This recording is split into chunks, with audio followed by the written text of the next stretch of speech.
Salut à tous, très heureux de vous retrouver sur le plateau de Gym Tonic, l'émission du service des sports de Nice Matin consacrée à l'actualité de l'OGC Nice. Autour de la table cette semaine, William Imbercé. Salut Will. Salut Mika, salut à tous. Et on a la chance d'accueillir deux petits nouveaux parmi nous. Romain Laronche, salut Romain. Salut Mika, bonjour à tous. Et Antoine Delgoulet, salut Antoine. Bonjour à tous.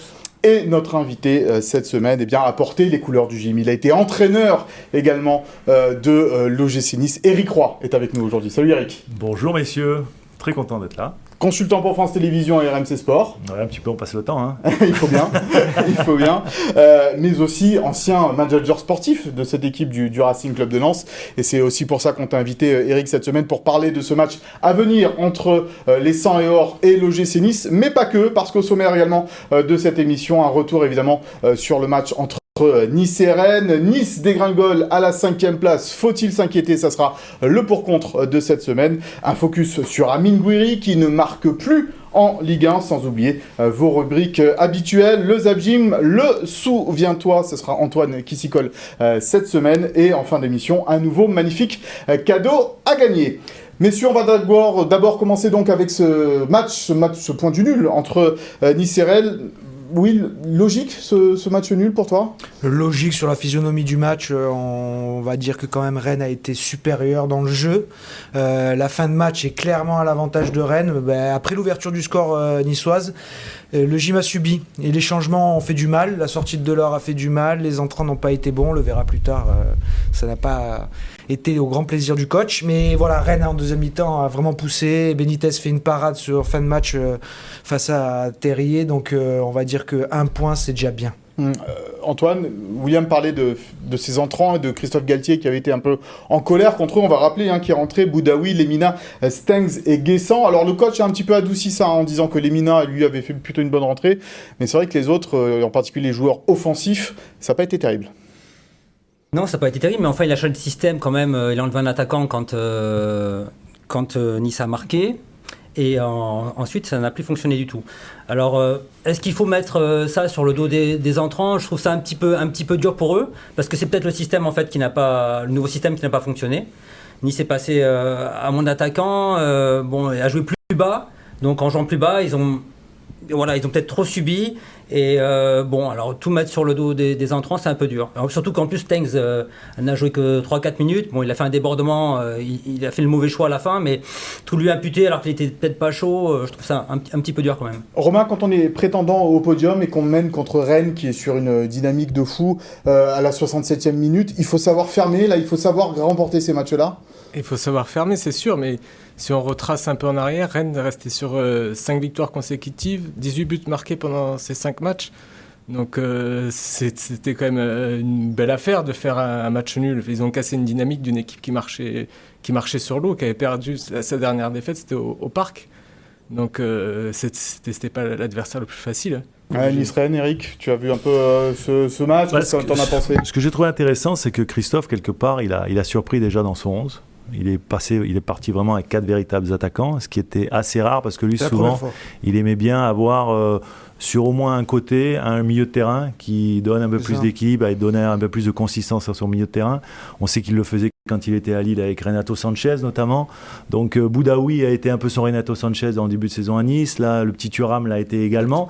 Et c'est vrai que dans un match au sommet comme ça contre Rennes, je pense que là où il a essayé quelque chose, où il n'a pas été payé, c'est de faire cette composition d'équipe qui était plus offensive, qui a peut-être surpris les Rennais aussi.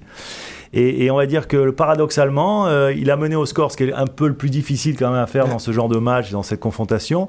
Et quand il est revenu à son système un peu plus sécuritaire, c'est là où ils ont perdu le fil du match. Donc c'est pour ça que des fois dans le foot, pour expliquer les choses, c'est toujours très compliqué. Et c'est vrai que tu l'as dit, Rennes était sur une bonne série. C'est dommage quand même pour les Niçois parce que je vous ai écouté avant le match. Vous disiez que c'était un match forcément qu'il fallait gagner, un match charnière. Donc voilà, en termes de résultats, c'est pas le meilleur résultat. Après, de pas perdre aussi, ça reste toujours dans une espèce de course comme ça, dans le money time d'une fin de saison. C'est aussi important face à un adversaire direct. Ouais. Alors, si on parle des entrants, on peut aussi parler peut-être de ce mercato d'hiver qui a vu venir uniquement Brahimi ici à l'OGC Nice. Quand on voit une équipe comme Lyon qui se renforce avec Romain Fèvre, Tanguy Ndombele, le joueur maintenant Tété du Shakhtar, on se dit quoi? Alors que Christophe Galtier voulait un joueur un peu plus expérimenté, on se dit que Nice a peut-être loupé le coche là au mercato d'hiver pour renforcer un peu plus le club. On en aurait besoin maintenant là? C'est sûr que c'est regrettable de ne pas avoir donné à Christophe Galtier ce joueur d'expérience qu'il réclamait sur le côté, parce que voilà, on l'a vu, Stengs qui a du mal, Kluivert qui commence enfin, et encore aujourd'hui il retombe un peu dans ses travers, donc il manquait vraiment ce point d'appui sur un côté, une référence en passe D et en but. Ils l'ont pas trouvé au mercato. On se dit là que peut-être avec le championnat ukrainien qui s'arrête, il y avait peut-être une opportunité, mais on sait aussi que c'est pas trop le genre de l'OGC Nice, qui est plutôt prudent, qui est pas prêt à envoyer 15-20 millions comme le fait l'OL sur un joueur qui est en période de saison un peu moyenne. Donc voilà, c'est un choix de l'OGC Nice. Après, est-ce que prendre un joueur maintenant, c'est un bon message aussi pour ceux qui sont dans le groupe? Je vois Brahimi qui a été acheté cet hiver. Si on reprend un ailier devant lui, quand c'est qu'il va jouer ce gamin? Ouais, sauf qu'il était en tribune, Brahimi, sur le dernier match. Là, c'était encore un choix de Christophe Galtier. Voilà, donc je pense que oui, l'OGC Nice n'a rien fait, mais je suis pas sûr que ce soit là qu'il y avait la différence était à faire. Parce qu'on se souvient quand même, Eric, de du l'OGC Nice de Lucien Favre, qui est champion d'automne, et tu arrives au mercato d'hiver, Mounir Obadi et Bassem Srarfi, et bon, c'est vrai qu'après Monaco et Paris repassent devant, mais on se dit que quand Nice est bien placé, il y a peut-être moyen de rajouter un peu de concurrence un peu dans le groupe. Est-ce que c'est compliqué à faire, ça, toi qui as été entraîneur et joueur? C'est surtout dans un rôle de réflexion d'une politique sportive, tu as toujours la réflexion de savoir, tu as un groupe, il faut le voir, la position de l'OGC Nice, et je pense qu'ils étaient deuxième à ce moment-là, avant la fin du mercato.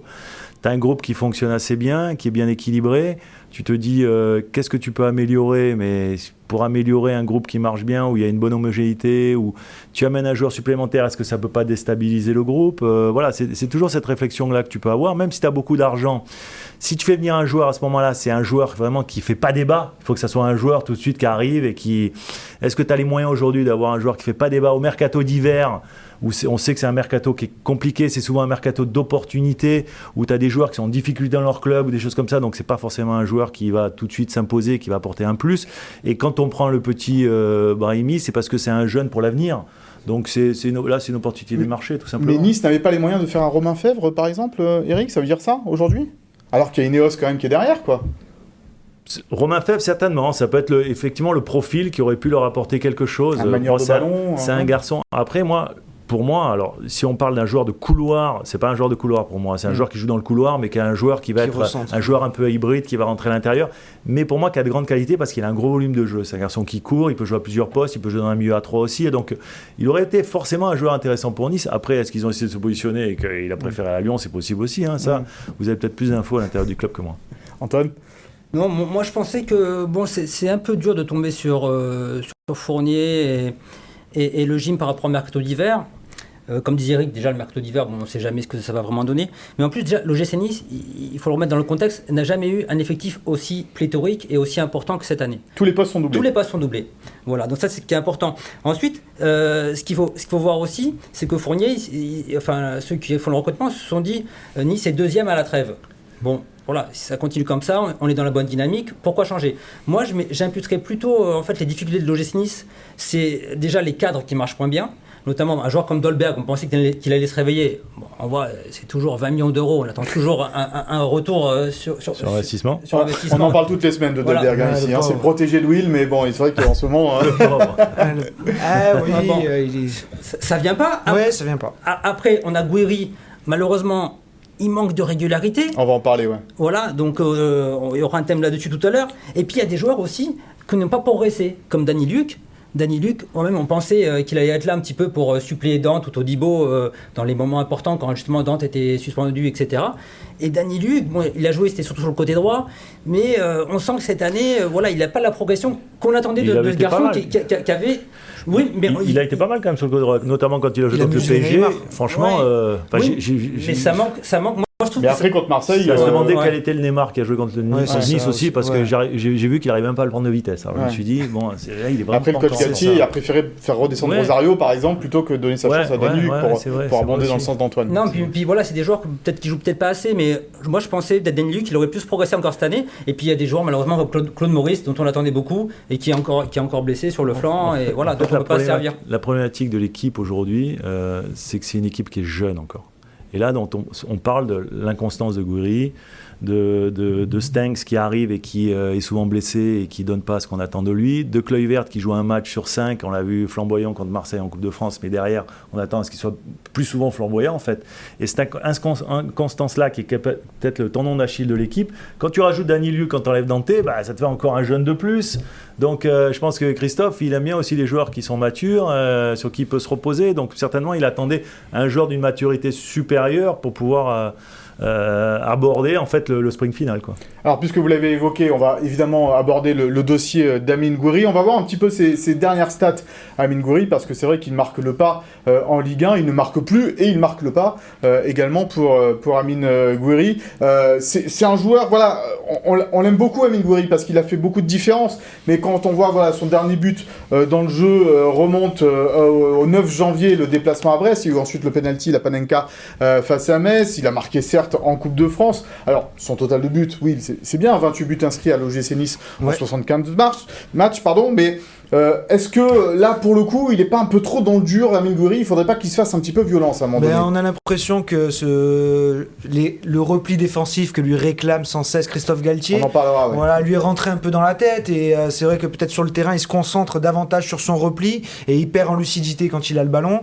Là, il s'est retrouvé dans le couloir gauche, un poste qu'il avait délaissé pendant quelques semaines. Ça n'a pas trop bien marché non plus. On l'a trouvé... Des fois, il force. Je trouve en ce moment, il a des petits mouvements d'humeur aussi quand le ballon ne lui arrive pas. On sent que psychologiquement, il est un peu plus dans le dur que ce qu'il était en début de saison, Amine. Pourtant, Romain, Amine Gouiri, c'est un formidable joueur. Il a rendu bien des services pour l'instant à l'OGC Nice. Ah non, mais clairement, c'est un formidable joueur. Après, on a vu les statistiques, il ne réalise pas du tout la même phase retour que la phase aller. 2 buts marqués phase retour, 8 à la phase aller. Après, il reste encore 8 matchs. Oui, il reste encore 8 matchs. Et puis, je me suis amusé à regarder contre qui il avait marqué. Et en fait, à part contre l'OM, il marque que contre des petites équipes. Donc là, le Nice a quand même eu un calendrier corsé ces derniers temps. Et il était pas là, il était absent, enfin. Ouais, voilà. Donc peut-être que là, tu as des adversaires plus à t'apporter dans la prochaine semaine. Peut-être que là, niveau statistique, du moins, il va se réveiller. Eric, on évoquait le replacement défensif d'Amine Gouiri. On lui en demande trop, peut-être aujourd'hui, à Amine Gouiri? Je pense qu'on ne demande jamais assez... On ne demande jamais trop à un jeune joueur qui est bourré de talent et qui est normalement programmé pour aller au très haut niveau. Et je crois qu'il faut leur demander beaucoup pour les amener à progresser. Et il faut sans cesse essayer de repousser leurs limites. Donc voilà, est-ce qu'il est capable de le faire? Ça, je sais pas. C'est difficile pour moi parce que quand tu es entraîneur aussi, tu connais la valeur de tes joueurs en termes de capacité à répéter les efforts ou pas. Ça, tu le vois dans les tests, dans ce que tu vois sur les GPS et tout ça. Donc, mais si Christophe lui demande de faire des efforts, c'est qu'il sait qu'il a les capacités physiques de pouvoir les réaliser. Et aujourd'hui, les joueurs de haut niveau, quand tu vois les équipes de Manchester City, quand tu perds le ballon, tout le monde défend. Et c'est ça qui fait la grande différence à haut niveau. Et on ne va pas parler de une équipe française aussi qui est dans ces sphères-là, mais qui à un moment donné a des manques à ce niveau-là. Et c'est vrai que c'est ça qui fait la différence. Donc Christophe, je pense qu'il lui donne les choses justes à Gouiri. Le problème qu'il a, c'est qu'entre les datas dont on a parlé de 2022 qui sont assez faibles en fait, les gens ont une image de Gouiri parce qu'il a fait quelque chose d'exceptionnel contre Versailles, d'abord un but et après une passe décisive avec une action brillante, géniale, tout ça. Donc dans l'imaginaire des gens, des médias et tout ça, ouais. Ils sont toujours là-dedans que Gouiri c'est un phénomène mais que quelque part dans les stats, quand tu regardes sur les dernières semaines, c'est assez creux malgré tout. Il a encore des absences, donc c'est un joueur qui a forcément un avenir certain, mais aussi il faut lui faire prendre conscience qu'il faut faire plus, et il faut être plus constant dans les matchs, dans les efforts, et effectivement dans ce qu'il peut rendre offensivement à son équipe. Et c'est un peu le sens de ce que disait Christophe Galtier en conférence de presse cette semaine sur justement le repli défensif d'Amine Gouiri et qui pourrait nuire à son apport offensif. On écoute le coach de l'OGC 10. Le haut niveau impose du travail défensif. Vous avez pu voir des matchs de Champions League cette semaine, j'ai vu des matchs de Champions League, j'ai vu des matchs européens. Et évidemment qu'il est à ce niveau-là dans l'apprentissage, mais on ne peut pas occulter le repositionnement, la manière dont on doit harceler sur un plan défensif, ce premier rideau qui est aussi important. Évidemment qu'il n'avait pas cela dans son registre, mais il doit, et on travaille aussi dans ce sens-là, il doit avoir cela. Alors, est-ce que c'est après au détriment de cette fraîcheur ? Peut-être. peut-être. Mais quand il y a moins de fraîcheur, il y a simplement à avoir, au lieu de faire un effort intense pour récupérer une situation défensive, il suffit d'anticiper son positionnement pour être bien placé et se trouver dans une zone où si on gagne le ballon, lui, il peut être très intéressant. Voilà, Christophe Galtier, donc en conférence de presse à propos d'Amine Gouiri. Antoine, c'est intéressant ce que dit Christophe Galtier. Là, c'est le positionnement aussi parfois du joueur. Là, il est positionné sur le côté gauche. Il avait joué côté gauche à l'OGC Nice. Il avait été déjà plutôt performant. Donc, il doit mûrir un petit peu dans son jeu, Amine Gouiri. Il doit mûrir dans son jeu, mais moi, outre le positionnement, est-ce que c'est pas aussi un aspect mental ? Je pense que Eric pourra nous en dire plus.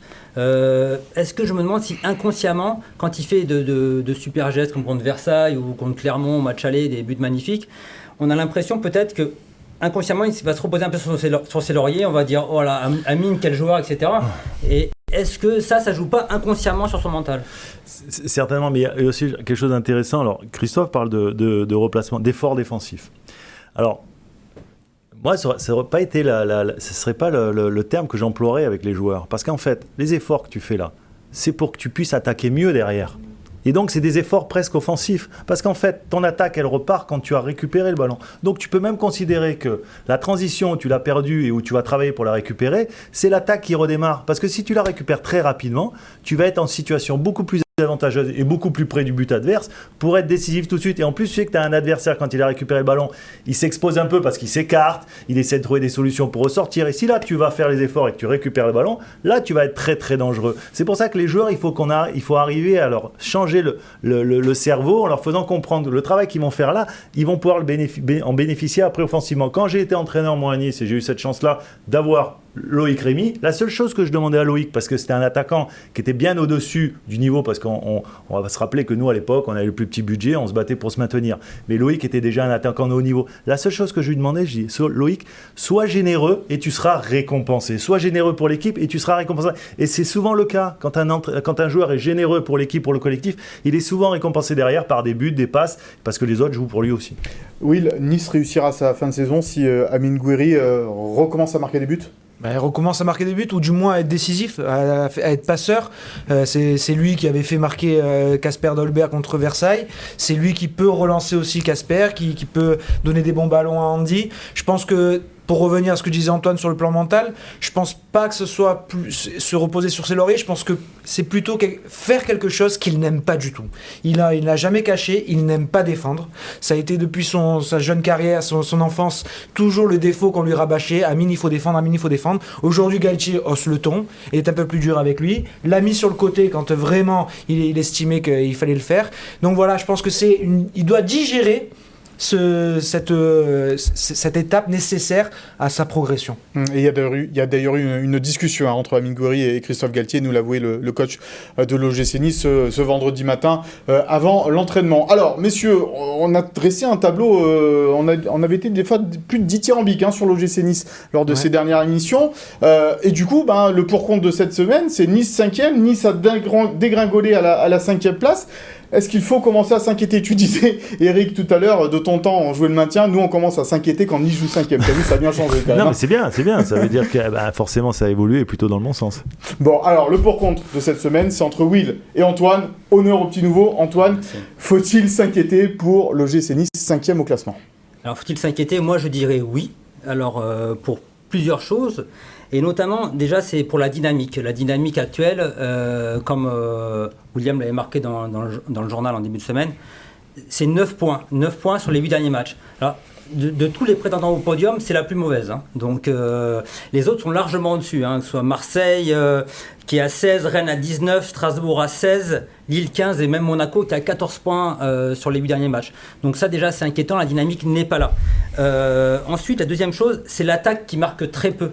4 buts sur les 8 derniers matchs. 4 buts quand on sait que les 5 offensifs, donc les 5 joueurs quand même qui peuvent t'amener et qui ont beaucoup de talent, sont là.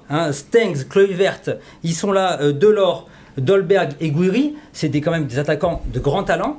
Bon, Delors, je le mettrai un peu à côté parce que c'est lui qui, dans cette période, quand même fait ses matchs. Mais donc, avec les 5 là qui sont disponibles, ça ne fonctionne pas. Et enfin, moi, le dernier argument comme quoi je suis inquiet, c'est le calendrier. Alors on me dit le calendrier, mais oui, Nice, ils vont jouer contre des petites équipes ces derniers temps. Alors déjà, ils vont jouer contre Monaco dans 2 matchs, donc Monaco-Nice, il vaudra 6 points, ça va être inquiétant. Et Nice va jouer contre des prétendants au maintien. Et on sait bien que Nice, en début de saison, même jusqu'à la mi-saison, ils ont eu beaucoup de mal contre les petites équipes. Donc ils ont souvent perdu 1-0, ils t'attaquaient beaucoup, ils se prenaient un but en contre, etc. Et là, ils vont jouer contre des équipes qui jouent le maintien et qui vont être morts de faim pour se sauver, etc. Ça va être très très dur. Il n'y a que le dernier match qui est contre Reims, qui n'aura sûrement plus rien à jouer. Mais avant ça, ça va être costaud et on peut être inquiet. Et pour un nouveau, il est pas mal quand même. Il a bossé ça. Les arguments sont solides. Il n'est pas venu les mains dans les poches. Non, moi je vais être moins inquiet parce que dans une saison, dans la phase aller, il y a eu cette période difficile. La phase retour, il y a aussi cette période difficile. Et je pense que là, on rentre vraiment dans la dernière ligne droite avec ces 8 derniers matchs. Cette finale qui sera juste avant les 3 dernières journées, qui peut apporter un élan positif ou pas, certes. Mais j'ai toujours cet argument primordial, c'est Christophe Galtier. Et je sais que dans le sprint final, Christophe Galtier, il a toujours réussi à garder son groupe impliqué vers l'objectif le plus important. Donc, il a fait un choix. Il part sur une stratégie plus offensive. Il va falloir trouver le rythme. C'est le travail de la semaine. Ils ont une période avec un seul match par semaine. Il a le temps de travailler. Et il y a la qualité dans ce groupe pour bien finir. Donc, je vais tempérer l'inquiétude. Eric, t'es inquiet pour cette équipe de l'OGC Nice ? La difficulté, en fait, c'est quand tu es si longtemps dans les allez dire 2e, 3e, et qu'à un moment donné, quand tu arrives vers le sprint final, tu commences à perdre 1 ou 2 matchs. Donc, ce qui s'est passé ces derniers temps. Donc, inquiet, oui et non, parce que j'entends les arguments des deux côtés. C'est vrai que les arguments, ils sont recevables des deux côtés. C'est vrai que Christophe a son savoir-faire aussi pour manager un Money Time, pour manager les matchs importants de fin de saison. Il l'a prouvé dans le passé. Bon, il a fait quelque chose d'extraordinaire l'année dernière, donc il va s'appuyer aussi là-dessus. Ça va être une expérience pour lui exceptionnelle, pour ses joueurs aussi, dans les matchs qui vont vraiment compter. Alors, ça commence dès ce week-end. Lens, ça va être un match quand même assez incroyable pour les deux équipes. Pour les Lensois, pour valider peut-être une bonne fin de saison, et pour les Niçois aussi. Donc, on en saura plus, je pense, après ce match-là, mais tout est encore ouvert, en tous les cas, pour ce gym. Allez, Romain, c'est toi qui vas donner le point cette semaine à la place de Philippe Camps. À qui tu donnes le point ? C'est pas facile. Pas facile, entre William et Antoine, là. Il y en a un qu'il faut peut-être pas fâcher. Et puis il y a les arguments d'Antoine, quoi. Tu peux le donner à William. Non, mais vous avez tous les deux développé des bons arguments. Après, c'est l'avenir qui le dira. Mais j'ai tendance à le donner à William quand même parce que je suis d'accord avec lui sur le point que Christophe Galtier il a l'habitude en fait de ses sprints. Il a l'habitude de bien finir ses saisons, de ses Money Time et tout ça. Donc je me dis que cette expérience-là qu'il a acquise notamment à Lille, elle peut servir au gym cette saison. Allez, le point va donc à William. On ne s'inquiète pas encore pour l'instant, en tous les cas pour cette équipe de l'OGC Nice, 5e au classement. On va passer aux abgym de cette semaine avec le retour des supporters à l'entraînement et puis la préparation de ce match contre Lens. Marc! On vient les revoir un peu au centre d'entraînement, que ça fait un moment que c'était fermé, ça fait bien plaisir. On va leur un peu leur apporter le soutien. Vous croyez en ce groupe ? Oui, bien sûr. Depuis le début et avec forcément Christophe Galtier, tout est possible et on croit énormément en ce groupe. Cette équipe, oui, on a confiance parce que cette année, on est bon à peu près dans tous les domaines, c'est-à-dire en défense, en milieu de terrain, en attaque, même dans les cages, on a un super coach. Et puis après, on a des joueurs qui en veulent. Quand vous voyez comme Mario, Lemina, JC, Dante qui fait une saison extraordinaire, Andy, Delors, que j'aime énormément. Quand vous les voyez rentrer, les mecs, ils n'ont qu'une envie, c'est de gagner les matchs. Sur le terrain, ils lâchent rien. Et c'est ce qui est le plus important, c'est qui nous représente nous. On y croit, on est tous avec eux et on espère que la fin de saison sera bonne. Ouais, vas-y. Merci JC. Bonjour. Tu viens ? Ouais, avec plaisir. T'es un crack. Elle est pas bien. Bon, Merci. Ils donnent tout, quoi. Cette équipe triche pas. Et c'est pour ça que je pense, honnêtement, qu'ils méritent quelque chose, franchement.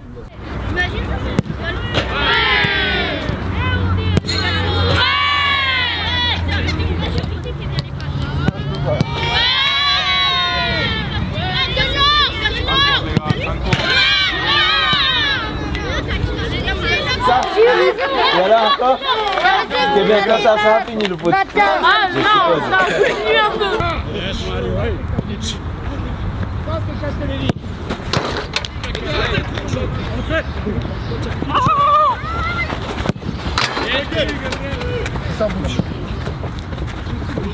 Oui.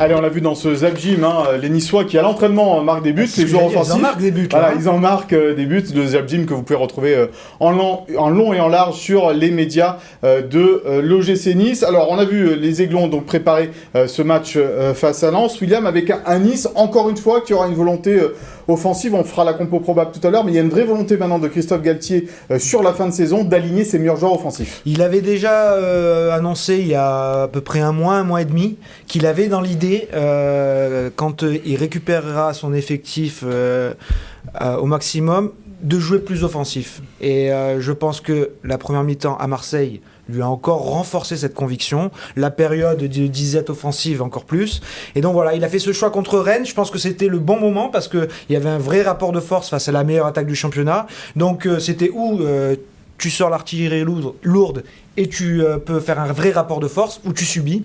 Il a choisi de le faire là.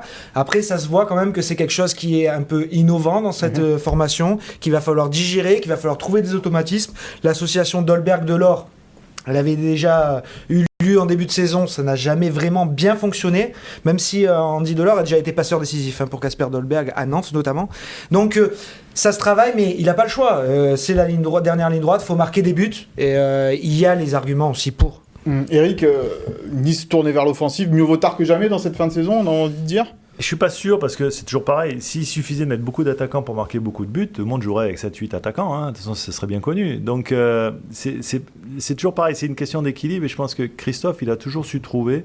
Il a toujours eu ce pragmatisme. Et moi, ce mot dans ma bouche, c'est pas un défaut, c'est vraiment une grande qualité. Le pragmatisme de savoir ce que ton équipe est capable de faire ou pas. Parce que, alors, on parle des fois des problèmes pour certains attaquants d'avoir ces réflexes d'être des premiers défenseurs quand les ballons sont perdus, notamment pour Guerrero, où on voit que c'est compliqué. Plus tu mets d'attaquants, plus il faut quand même que les mecs ils soient capables de défendre quand le ballon est perdu. Donc, est-ce qu'il le fera sur la durée, sur cette fin de saison ? Moi, je suis pas sûr. On verra, mais je suis pas sûr. Maintenant, que ponctuellement, il aligne comme il a fait contre Rennes. Moi, je trouvais que c'était bien contre Rennes parce que, comme tu l'as dit, ça pouvait amener ce rapport de force. Qui Rennes est une équipe qui jouait quand même pas mal, et donc je trouvais que c'était bien. Après, tu vois, à Lens, et je connais bien cette équipe pour en avoir quand même construit une petite partie. Je suis pas sûr que jouer très offensif contre Lens, ça soit forcément très très bien. Donc voilà, ça dépend les matchs, ça dépend la préparation des matchs, du plan de jeu qu'il va mettre en place, mais il a la qualité, il a les joueurs, à eux de retrouver. On sait que toutes les équipes traversent des fois des périodes de disette un peu, notamment offensif. Ils sont capables de se retrouver contre Lens, tout simplement. Romain, ce match contre Lens, il est décisif dans un sens où tous les matchs, bien sûr, seront décisifs d'ici la fin de saison, mais on sent cette équipe de Lens un petit peu à la peine, un petit peu essoufflée, et qui malgré tout ouvre quand même le jeu, donc ça peut être tout bon ça pour l'OGC Nice ? Il faut espérer, oui. Et après, sur l'apport d'éléments offensifs comme ça, je suis d'accord avec Eric, parce que c'est quoi la force du gym cette saison ? C'est la défense. C'est meilleure défense de Ligue 1. Voilà, meilleure défense de Ligue 1. Donc il suffit de marquer un but, tu cadenasses derrière, ça rapporte 3 points aussi. Donc moi je vois, enfin peut-être William a plus d'infos, mais je ne vois pas prendre des risques démesurés en sachant que sa force, c'est le socle défensif. Qu'est-ce qui a fait la réussite de Christophe quand il était à Lille ? C'est d'avoir une équipe qui était costaud, solide, difficile à manœuvrer, et quand il récupérait le ballon, qui était capable de vite se projeter, d'être fort sur la transition, avec les PP, avec les ceux qu'on connaît, qui sont encore là-bas. Il connaît, est parti maintenant, mais bon voilà. Donc il avait Joe Bamba, et puis Jonathan David. Quand il arrive, il y a des garçons qui sont capables. Nice a un peu ces caractéristiques-là aussi, s'ils arrivent à mettre en place ça. Ils l'ont fait pendant un moment. Alors c'est sûr que c'est peut-être pas le meilleur football, mais à un moment donné, qu'est-ce qui est le plus intéressant ? C'est de prendre des points, gagner des matchs, peut-être avec une stratégie peut-être un peu plus réductrice, je ne sais pas. Mais en tous les cas, il trouvera la meilleure solution qu'il pensera pour gagner. Ça, j'ai l'impression que quand même dans les transitions, tu es vachement dépendant de Kluivert. En fait. Vraiment, c'est le seul, j'ai l'impression, joueur qui est capable vraiment de faire cette transition rapide. Il y a le petit Thuram. Suivant où il est positionné, tout ça, qui est capable il n'a pas fait contre Rennes, de casser des lignes et tout ça, mais il a les jambes pour. En fait, c'est une question de jambes. Aujourd'hui, tu te rends compte qu'effectivement, Cette équipe de l'OGC Nice, elle est jeune comme cette équipe lilloise aussi. Elle a des joueurs, elle a un peu la même construction, des joueurs d'expérience sur 2-3 postes, machin, et puis des jeunes joueurs. Mais c'est vrai qu'à Lille, il avait plus de jambes quand même. À Nice, c'est vrai, tu as raison, il n'y a que Kluivert, il n'y a que Thuram. Après, c'est plus compliqué pour Dolberg. C'est fatal aussi quand même. Il y a Delors qui peut aussi quand même avoir un peu cette dynamique d'être capable de... Mais c'est vrai que Dolberg, c'est pas trop son truc. Stengs, c'est pas trop son truc non plus, même si c'est quand même un joueur qui est capable. Donc, mais bon, je pense que Christophe trouvera pour chaque match en tous les cas, parce que ça va être maintenant des finales à chaque match, sans oublier la finale qui est la vraie finale. Voilà, donc effectivement, il y a une saison quand même, une fin de saison super excitante pour les Aiglons. On va écouter plutôt Christophe Galtier qui revient sur cette rencontre face à Lens, cette rencontre à venir. Écoutez le coach de l'OGC Nice devant la caméra de Philippe Bertini. Il me semble que nous sommes sur la même forme. Je ne sais pas si on peut appeler ça une forme. On ne peut pas appeler ça une dynamique. Il me semble que nous sommes dans le même état. Et qu'il est important pour nous de l'emporter, comme il sera important pour Lens de l'emporter. On va être dans un stade plein avec une très grosse ambiance. Et évidemment que nous allons à Lens avec l'ambition de l'emporter.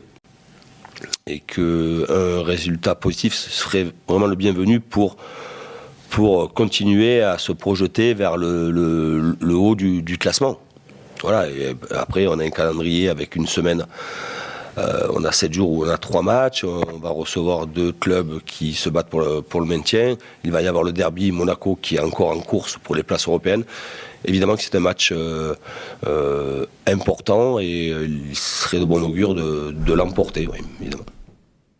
Cette équipe de Lens, Eric, tu vas nous en parler parce qu'effectivement tu la connais bien, tu as été donc manager sportif de cette équipe entre 2018-2019, on va dire ça comme ça, nommé le 30 décembre 2017, en tous les cas en remplacement de Jocelyn Blanchard. Tu la situes comment ? Parce que c'est vrai qu'elle nous avait étonné en début de saison, cette équipe, et puis là, elle marque un peu le pas.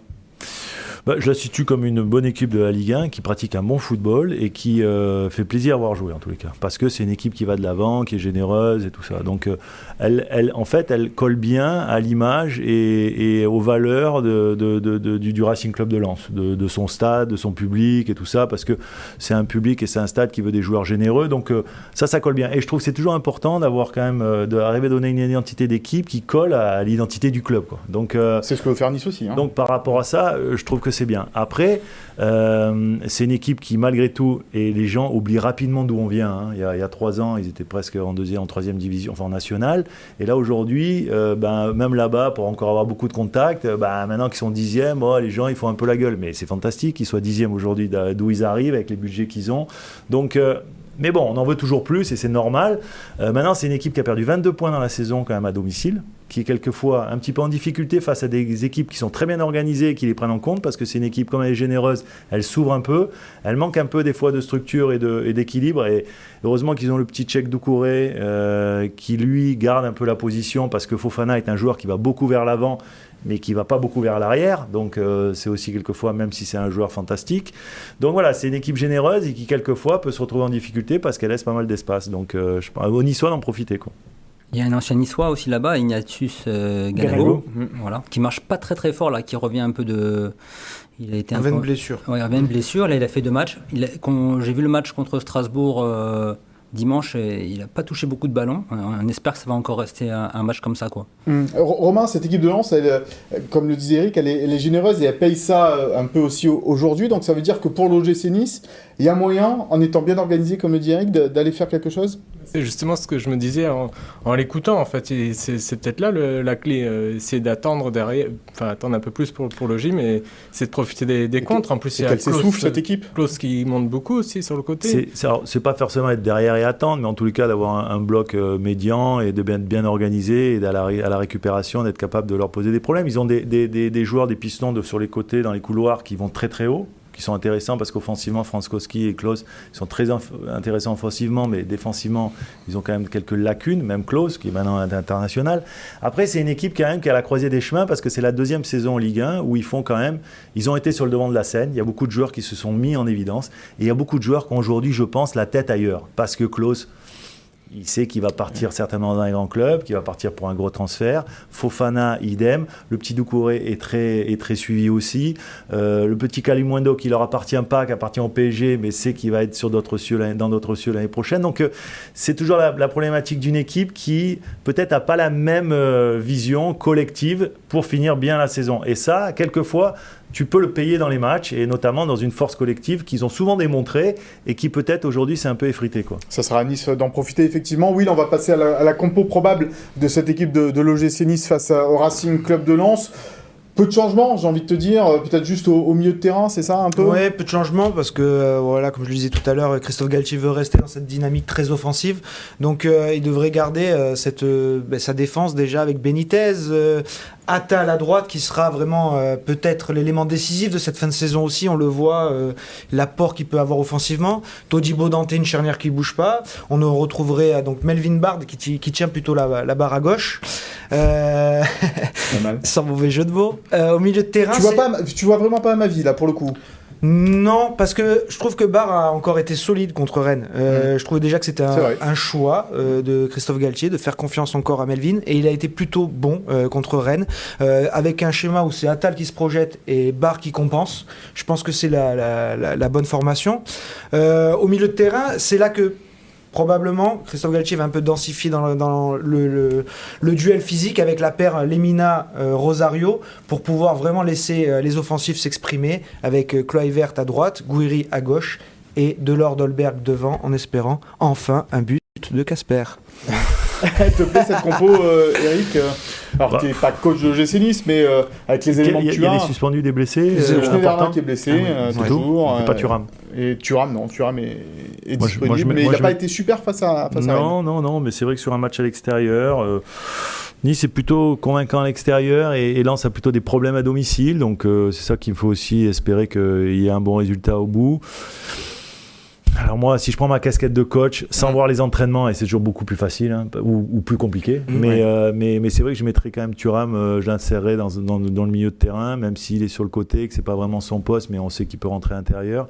Et j'enlèverais... Je trouve pas que Dolberg et Delors, c'est très complémentaire, en fait. Ouais. Je trouve que c'est deux bons joueurs, mais c'est pas très complémentaire. Je pense que Delors a besoin d'un joueur beaucoup plus dynamique autour de lui, comme pouvait être Laborde à Montpellier, tu vois, et comme peut être Gouiri, notamment. Et pareil pour Casper, c'est pas une question de qualité intrinsèque, c'est une question de complémentarité. Je pense qu'une charnière centrale, par exemple, tu peux avoir deux très bons défenseurs centraux, mais qui font pas une bonne charnière parce qu'il n'y a pas de complémentarité. Donc voilà, on se rappelle de Renato et Nemanja, Pecinovic, de bonne époque. C'était bon, pourquoi ? Parce que c'était très complémentaire. Et voilà, donc voilà. Après, j'espère vraiment que si on part comme ça avec cette équipe-là et que ça fasse un artifice offensif. Alors, Antoine, on parlait de Dolberg. Effectivement, contre Rennes, on les a vus beaucoup faire parfois le même appel, ces deux joueurs-là. Donc ça veut dire que il faut pas trop s'entêter aussi à un moment donné si ça marche pas du côté de Christophe Galtier. Ouais, mais ils ont montré qu'ils n'avaient pas trop de complémentarité, en fait. Voire même de complicité, je trouve. Et de complicité. Ouais. C'est un peu le feu et la glace. Ouais. Voilà. Après, pas mal ça. Après, je me demande si quand même Galtier n'a pas fait du bluff un petit peu en disant qu'il allait mettre ses 4 offensifs. Ouais. C'est possible parce que moi j'écoute les arguments d'Eric depuis le début et c'est vrai quand il dit qu'effectivement il peut changer à chaque match et moi je vois plus quand même Galtier évoluer à chaque match, jouer un petit peu aussi en fonction de l'adversaire. Là je le vois mal mettre 4 attaquants à Lens. Mais c'est possible, et c'est pour ça, j'ai bien parce qu'il brouille les cartes en fait. Il peut brouiller les cartes. Alors, oui, parce qu'en disant ça, les entraîneurs vont s'attendre à les 4 ou 4 Il dit ça en sachant que la première période à Marseille a laissé beaucoup de traces en interne. C'est-à-dire qu'en interne, on a aussi expliqué à Christophe Galtier que l'OGC Nice ne pouvait pas montrer un tel visage au Vélodrome face à un Olympique de Marseille qui n'a pas été très pressant. Tu veux dire qu'il y aurait des pressions en interne? Non, mais c'est pas des pressions. Je pense que Christophe Galtier est un personnage où on ne met pas la pression, mais il y a des échanges. Et comme je l'ai dit, il avait déjà annoncé 1 mois et demi bien avant de le faire qu'il avait cette intention-là. Et il peut ne pas le faire, ça peut être du bluff, mais je pense que la période coïncide avec un réel besoin d'ambition sur le terrain pour aller chercher les résultats. Aller chercher un résultat à Lens, évidemment, pour cette équipe de l'OGC Nice. Eric, On t'entend parler là depuis tout à l'heure. Ça te démange pas là, ce petit retour sur les terrains là? Bien sûr, mais non, mais bien sûr. Mais c'est vrai que moi j'ai jamais caché. Quand j'ai eu cette enfin, c'est même pas une opportunité parce que c'est vrai que ça a été quelque chose qu'on m'a proposé, on m'a pas imposé, mais que j'ai accepté parce que étant un Niçois et un enfant de l'OGC Nice, c'était difficile pour moi de me dérober à cette tâche. Et pourtant, c'était une tâche, quand je suis devenu entraîneur de l'OGC Nice, qui n'était pas gagnée d'avance et qui est plutôt un peu casse-gueule qu'autre chose, quoi. Mais c'est vrai qu'à l'arrivée, ça a été une aventure humaine exceptionnelle, quoi, avec mon staff, avec René, bien sûr, et puis avec Fred, Joria. Et ceux qui étaient là, comme Bruno Valanconi, et puis ceux qu'on avait fait venir à ce moment-là. Donc, et puis avec les joueurs aussi. Faut pas oublier qu'on restait sur des résultats catastrophiques et que nos 3 premiers matchs, on les a gagnés. C'est-à-dire qu'on est passé de 26 points après 27 matchs à 35 points en 3 matchs. C'est-à-dire qu'on n'avait pratiquement pas sauvé l'équipe, mais pratiquement 3 matchs. Donc ça, c'était fantastique, puisqu'on avait battu le premier match, c'était le PSG, Le Mans. On a reçu le PSG, c'était dans un match à huis clos. Ouais. Il n'y avait personne, mais c'était déjà Covid pour nous. Il y a eu souvent on avait gagné 1-0 et on a été allé gagner à Toulouse 2-0. Donc c'était quelque chose d'assez exceptionnel. Et c'est vrai que c'est des souvenirs fantastiques. Après, il est évident que l'intersaison d'après, quand il a fallu faire partir nos meilleurs joueurs pour combler un trou, ça a été plus compliqué la suite. On a quand même fait un maintien très honorable la saison d'après. De haute lutte quand même, mais très honorable parce qu'on avait perdu Loïc, on avait perdu Apam, on avait perdu notre capitaine leader de défense, on avait perdu notre meilleur joueur offensif, et on n'avait pas de moyens à ce moment-là, donc bon, mais c'était une formidable aventure. Le problème c'est que j'avais pas de diplôme, et puis après quand j'ai passé 3-4 ans à passer mes diplômes, forcément le temps passe, et le train passe aussi. Voilà. Mais pourtant tu as eu ces postes de manager sportif à Lens, à Watford également, plutôt quelque chose en retrait du terrain, mais c'est le terrain qui te plaît, quoi. Non, mais en fait, les deux me plaisent, mais pour des raisons différentes, en fait, parce que les deux ont vraiment des choses très intéressantes, d'avoir une réflexion sur la construction d'un groupe quand tu es un peu plus en retrait, d'avoir après une réflexion pour améliorer ton équipe quand tu es les mains dans le cambouis. Tout est intéressant. Après, ce qui est marrant, c'est qu'on m'appelle autant pour l'un et pour l'autre job, aujourd'hui encore, alors pas sur des projets qui sont vraiment...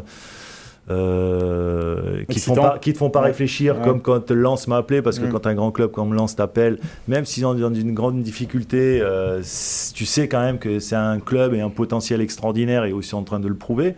Donc voilà, aujourd'hui c'est vrai que il y a toujours des réflexions, il y a toujours des coups de fil de temps en temps, mais pour l'instant il n'y a pas encore eu le projet qui m'a fait abandonner les plateaux télé. D'ailleurs, c'est pour ça que je suis là aujourd'hui. Tu es là avec nous.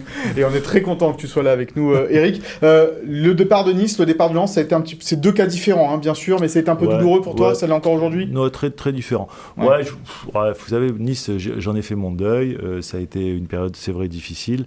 Pour diverses raisons. Après, il y avait des raisons en plus, j'allais dire, amicale, affective avec Jean-Pierre River, hein. Affective, et puis aussi moi, comme j'ai toujours dit, c'était impossible pour moi de refuser de participer à l'opération sauvetage, mais en même temps c'était une période où comme on est tellement, on est tellement dans l'affect, parce que c'est son club, on reçoit beaucoup plus ses défaites, peut-être c'est exponentiel ce qu'on peut ressentir en termes de déception, de choses comme ça. Donc c'est difficile sur la durée chez soi, et on l'a vu par exemple un garçon comme Julien Stéphan qui était chez lui, qui à un moment donné ça a été trop compliqué, on le voit qu'il se relance complètement à Strasbourg.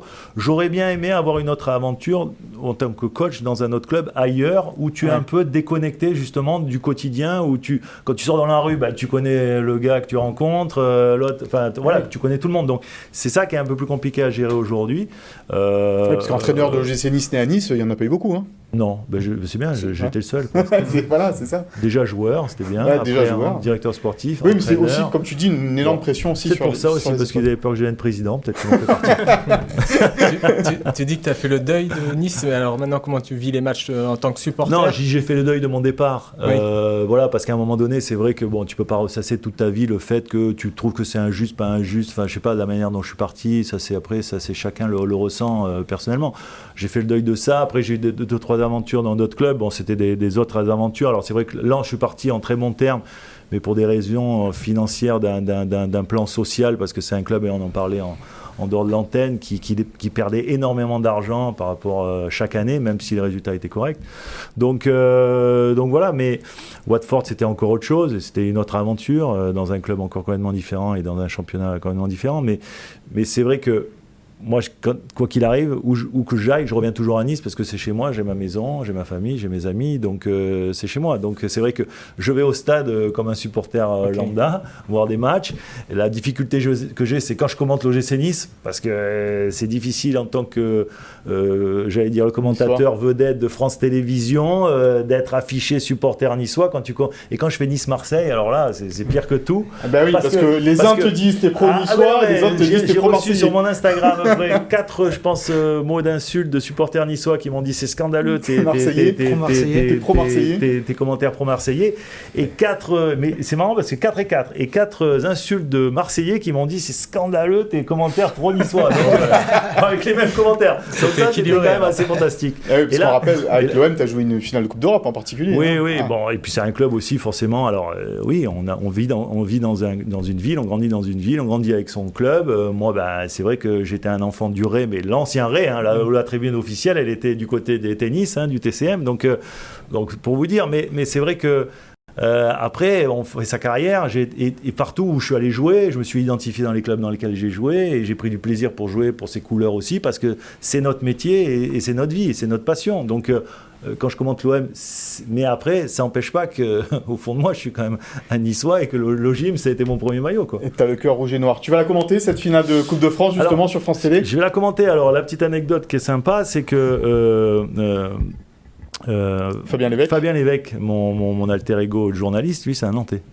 Alors là, du coup, vous n'allez pas vous cacher. Il est de Nantes. Alors, soit on prend le parti réellement, et on risque de se taper dessus avant la fin du match. Bon, il est gentil, Fabien. Très gentil, adorable. Mais c'est vrai que lui, c'est un Nantais. Donc, quand on a fait la demi-finale Nantes-Monaco, c'était aussi pour lui, c'était. Ça peut mettre du piquant à l'antenne, c'est bien ça. Ouais, c'est vrai. Donc, j'en ai pas encore discuté avec lui, mais voilà, quelle ligne éditoriale on va tenir, je sais pas encore, mais bon, ça va être intéressant. Tu mettras l'écharpe à l'antenne? Si lui met l'écharpe de Nantes, forcément. Quelle magnifique transition, mon cher Antoine, parce que l'écharpe, la voilà, l'écharpe Nissa en finale, et on vous propose de la gagner cette semaine sur le fameux jeu du pronostiquer le score de cette rencontre entre Lens et Nice, avec le non-débuteur sous le hashtag Gymtonic sur les réseaux sociaux du groupe Nice Matin. Et puis évidemment, vous aurez donc cette superbe écharpe de la finale à remporter. L'occasion aussi de vous dire, de vous parler de cette opération Nice en rouge et noir, toute la ville qui doit se mettre aux couleurs du club, les commerçants, les particuliers. C'est organisé par la ville de Nice et le club de l'OGC Nice. On va voir quelques affiches à l'image de cette opération. Alors je le dirai pas en niçois, parce que mon accent niçois il n'est pas terrible, même si je le comprends. Oui, je vais te laisser. Voulen la coupe, voilà. À Paris le 7 mai 2022. Donc on invite évidemment tous les commerçants, tous les particuliers, tout le monde à peindre la ville en rouge et noir avant cette finale du 7 mai. Antoine, on le disait tout à l'heure, c'est toi cette semaine qui va nous parler qui va faire la rubrique Souviens-toi.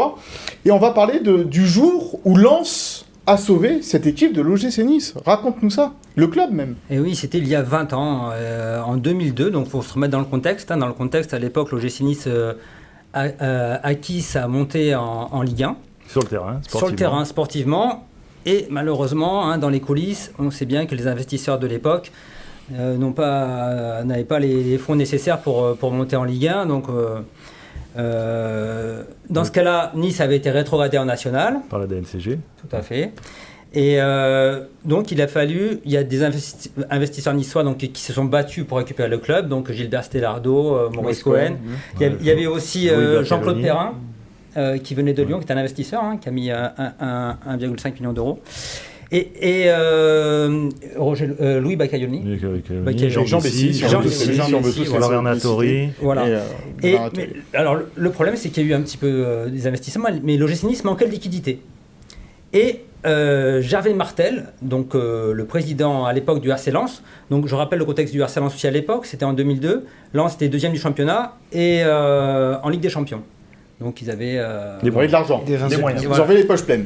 Ils avaient les poches pleines. Pourquoi ça va vite, hein. Et le très généreux Gervais Martel a proposé, ce qui n'était pas obligé, mais il a recruté 3 joueurs du centre de formation. 3 jeunes joueurs. Ouais. 3 jeunes joueurs, 3 des meilleurs à l'époque en 2002. Des joueurs qui avaient fait la finale de la Gambardella, parce que Nice avait une équipe en 2002 qui avait fait aussi la finale de la Gambardella, et qui avait été en finale du championnat de France des 18 ans. Donc, et ces 3 joueurs, on les voit à l'image. Voilà. Donc des 3 joueurs, donc on a Simon Fainduno, qui est le frère de Pascal. Voilà, donc Jérôme Segreto, qui était le capitaine de l'équipe des jeunes à l'époque, de la Gambardella, et Pierre-Alexandre Mougeot, qui lui était défenseur. Alors ces 3 joueurs-là, Gervais Martel les a recrutés pour 915 000 €. Comme Nice avait besoin de liquidité à l'époque, ces 915 000 € étaient parfaitement les bienvenus. Et donc, il y a Maurice Cohen encore qui, il y a très peu, en 2018 ou 2019, il remercie encore Gervais Martel d'avoir donné cette manne financière à l'OGC Nice, qui a permis à l'OGC Nice donc, de monter en Ligue 1. Donc, ça a contribué à la montée en Ligue 1 de l'OGC Nice grâce à ces fonds. Et 20 ans plus tard, l'OGC Nice est encore en Ligue 1. Et c'est grâce un peu au RC Lens que l'OGC Nice a fait sa plus grande période en Ligue 1. Alors juste peut-être un petit mot pour dire qu'est-ce que sont devenus les joueurs. Ah oui, c'est important ça. Voilà. Alors Jérôme Segreto, alors c'est des joueurs qui n'ont pas vraiment percé. Ah, ils n'ont jamais percé. Voilà, notamment en France. Jérôme Segreto, donc lui, il a été souvent blessé à la cheville. Il a fait quelques années au centre de formation du RC Lens en réserve. Après, il a joué un peu à hier en CFA2. Il a arrêté très tôt et ensuite il a entraîné à La Fontaine, ici dans la région, et après au FC Mougins. Ensuite, on a Pierre-Alexandre Mougeot qui, lui, s'était cassé la jambe juste avant de signer à Lens. Il l'avait quand même acheté. Il avait quand même acheté, la jambe cassée. Donc aussi, voilà, encore la preuve de la générosité de Gervais. Il a fait qu'une saison, je crois, ou 2 à Lens, et après, il a joué en CFA, en national, mais il n'a jamais passé au plus haut niveau. Il a arrêté aussi assez tôt. Celui qui a fait la meilleure carrière, c'est le frère de Pascal, Simon Fainduno, qui était un très très bon joueur à l'époque, qui était d'ailleurs, c'est grâce à lui que Nice a été en finale de la Gambardella, en partie. Il y avait aussi Padovani, etc. à l'époque. Donc, et Simon, lui, il est resté le plus longtemps à Lens, jusqu'en 2008, je crois, mais il n'a jamais joué en équipe, ou il a fait des bancs seulement en équipe première. Par contre, il a joué après un petit peu en Ligue 2 et en National avec Istres, et après il a été joué dans le Golfe Persique. Voilà. Mais ils n'ont jamais trop percé en France. L'histoire de ces 3 jeunes niçois donc, qui avaient été transférés au Racing Club de Lens, qui avait permis à l'OGC Nice se sauver, d'avoir 915 000 € et de payer derrière l'énorme salaire d'Éric Roy qui est arrivé au club. C'est ça. D'ailleurs, j'ai côtoyé Gervais quand même, parce que quand je suis arrivé à Lens, il était toujours il était plus dans le club vraiment, mais il était toujours à côté et on le voyait souvent. Et c'est un homme assez incroyable. C'est un personnage du football français, exactement, effectivement. Un personnage. Et c'est vrai qu'il a une grande générosité. Ouais.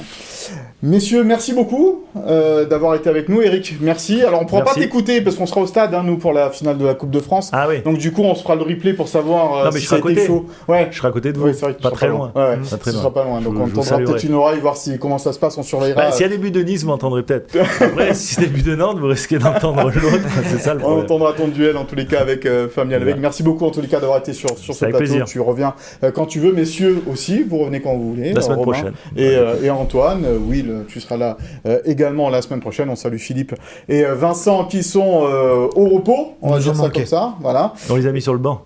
Ils sont un petit peu sur le bras, mais il faut faire tourner un peu l'effectif. C'est comme Christophe Galtier, la saison est nouvelle. L'effectif est pléthorique. Merci à Philippe Bertini, Sophie Doncé et Chloé Voirgard qui sont à la réalisation de cette émission. Et puis nous, on se retrouve la semaine prochaine. Bonne semaine à tous.